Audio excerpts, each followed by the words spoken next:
दोस्तों नमस्ते। इंग्लिश का शैक्षिक परिदृश्य और साइकोलॉजी के क्वेश्चनों की अपन बात कर रहे हैं। टाइम नहीं मिल पा रहा था लेकिन मैं सोचा करवा देते हैं। जो बच्चों ने दिया है उनको तो खैर पता चल गया होगा, फिर भी कुछ प्रश्नों में ऐसा होता है, कन्फ्यूजन होता है। तो इसको देख लीजिएगा और ये आगामी एग्जाम्स के लिए जिन बच्चों का अच्छा नहीं हुआ उनको आगामी देखना है कि कैसा पेपर क्या रहा है। जो डिफरेंस पैदा करेगा वो थोड़ा सा परिदृश्य के 2-3 सवाल और साइकोलॉजी के 2-3 सवाल। जिन्होंने मनोविज्ञान को बहुत अच्छे से नहीं पढ़ा उनके लिए शायद 2-3% उनके गलत हो सकते हैं, बाकी अच्छा है। तो पेपर का लेवल मैंने अभी देखा तो ठीक लगा मुझे तो।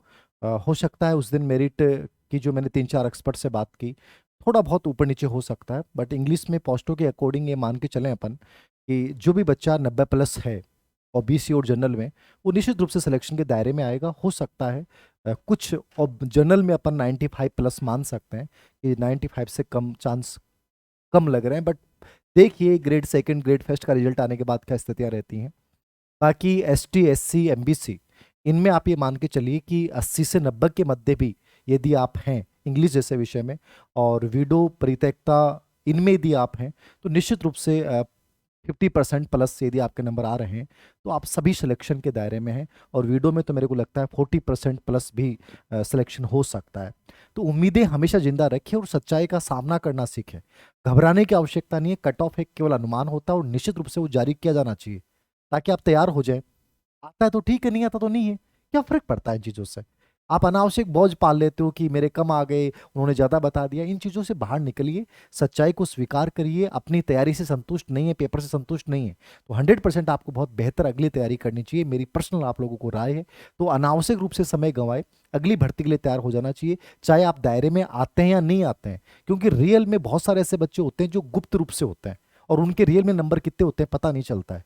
ठीक है, तो हो सकता है आपसे बहुत ज्यादा एडवांस बच्चे भी हों, ऐसे बच्चे भी हो जो भाग नहीं लेते हो पोल में।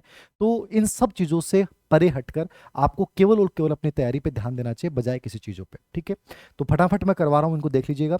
ये पेपर का कुछ प्रश्न मुझे बहुत अच्छा लगे। प्रबंधन का पोस्ट का अरब सूत्र, यानी जो तीसरा टॉपिक था अपना उसमें अपने डाल भी रखा है। नॉर्मली कम बच्चे इन चीजों को पढ़ते हैं, अपन सिर्फ एसएमसी पढ़ते हैं, लेकिन पोस्ट कौरव के सूत्र में प्रश्न पूछा गया है। मतलब कहीं से भी प्रश्न आ सकता है। लूथर, गुलिक और उर्विक ने ये एक प्रकार से प्रबंधन के 7 सिद्धांत दिए थे, तो ये देख लेना।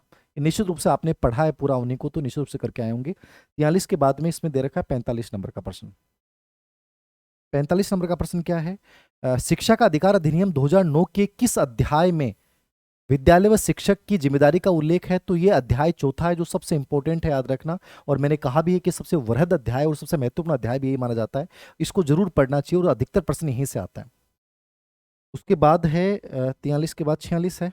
राज्य के सरकारी विद्यालयों में मुख्यमंत्री बाल गोपाल योजना के तहत दूध वितरण, पता नहीं कितनी बार ये लोग आपको बताया हुआ है, 1 से 8वीं तक के बच्चों को मुफ्त दूध वितरण किया जाता है, याद रखना। और इस पे मुख्यमंत्री बाल गोपाल योजना पे प्रश्न भी बहुत आए हैं। 46 के बाद में सीधा शायद 50 पे 50। हाँ जी, ये रहा। ये प्रश्न भी बहुत अच्छा है। जिस बच्चे ने यदि ढंग से नहीं पढ़ा है, मतलब तीसरे टॉपिक में से 2 प्रश्न थे आज के एग्जाम में, और सीरियसली जिस बच्चे ने पढ़ा उसको पता है, पूरा डाल रखा है मैंने भी। आपने कहीं और से पढ़ा होगा, वहां भी डाल रखा होगा। विद्यालय विकास योजना में वर्षवार अतिरिक्त वित्तीय आवश्यकता क्या होगी पता लगाया जाएगा। कक्षावार नामांकन कितना होगा, क्या होगा, ये भी आंकड़े जारी किए जाते हैं। टीचर्स की कितनी आवश्यकता होगी हर लेवल के अकॉर्डिंग, ये भी जारी किए जाते हैं। बैंक खातों का अभिलेख जो है इसका कहीं उल्लेख नहीं आता, याद रखना। ये एक अलग चीज है। ठीक है, ये आगामी वर्ष के अपने अनुमान है, अभिलेख थोड़ी अनुमान होगा, याद रखना। तो ये कॉमन सेंस का प्रश्न भी है, तो बी गलत है, याद रखना। विशेष शैक्षिक सैटेलाइट द्वारा पूरे भारत में, आप कह दोगे कि सर ये प्रश्न तो हमने कहीं पढ़ा ही नहीं। ये पढ़ने की जरूरत ही नहीं है, समग्र मनोविज्ञान में तो ये सब चीजें मैंने डाल रखी हैं। ठीक है, क्योंकि वो आईसीटी आता है। तो विशेष शैक्षिक सैटेलाइट द्वारा पूरे भारत में, लेकिन फिर भी आप अनुमान लगा सकते थे कि एजुसेट होता है। ग्रेड फर्स्ट में बहुत बार आईसीटी साइकोलॉजी में प्रश्न आया हुआ है, एजुसेट वाला। ठीक है, ऑब्जेक्टिव वाली बुक यदि आपने पढ़ी है तो उसमें 3 जगह इसका जिक्र कर रखा है मैंने एजुसेट का। 51 के बाद 55। 55 का प्रश्न में क्या है देख लीजिएगा। गैर मौखिक संचार, आप कह दोगे सर ये शैक्षिक परिदृश्य में है ही नहीं, कहाँ से पूछ लिया।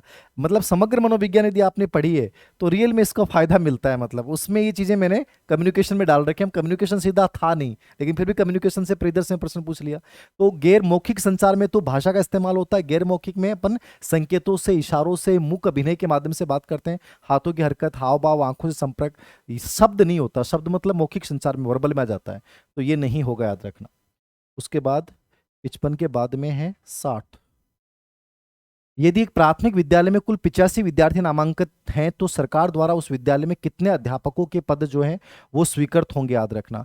तो 30 पे एक होता है, 60 पे दो होते हैं, 90 तक तीन होंगे। तो ये 85 पूछ रहा है तो 100% क्या हो जाएगा, डी आंसर, तीन आंसर क्या हो जाएगा, तीन हो जाएगा, याद रखना क्या हो जाएगा, तीन हो जाएगा।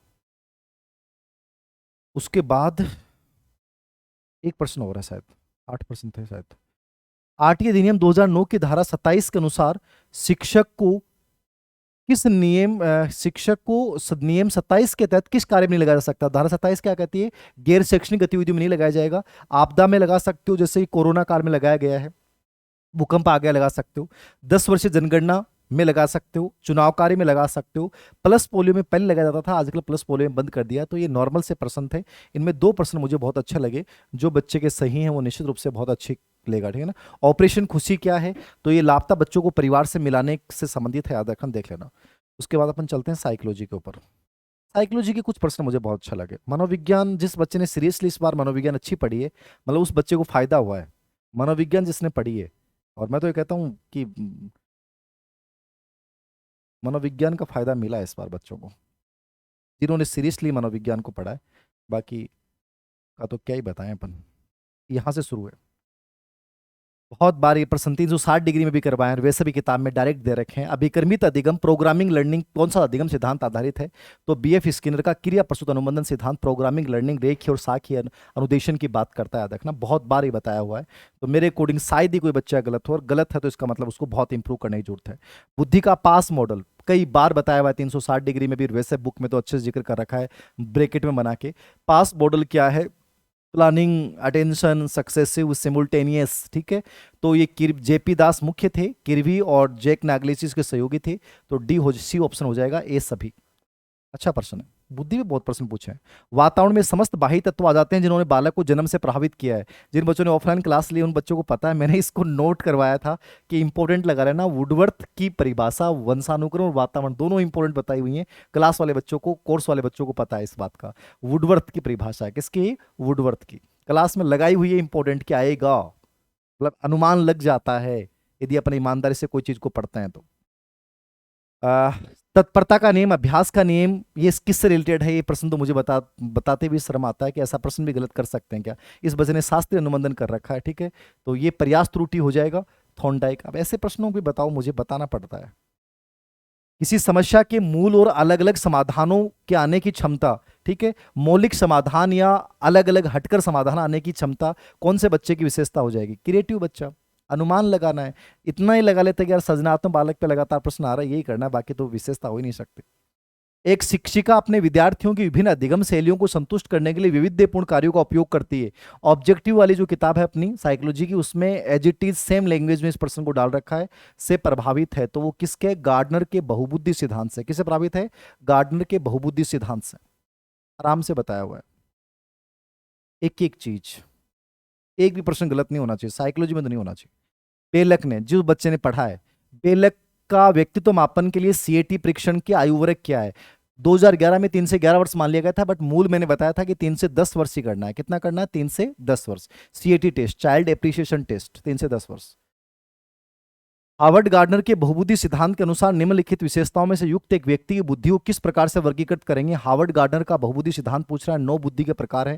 दूसरों की मनोदशा को जानने वाला, स्वभाव को जानने वाला, प्रेरित करने वाला, अभिप्राय को उचित तरीके से पता लगाने और प्रतिक्रिया करने की योग्यता क्या है।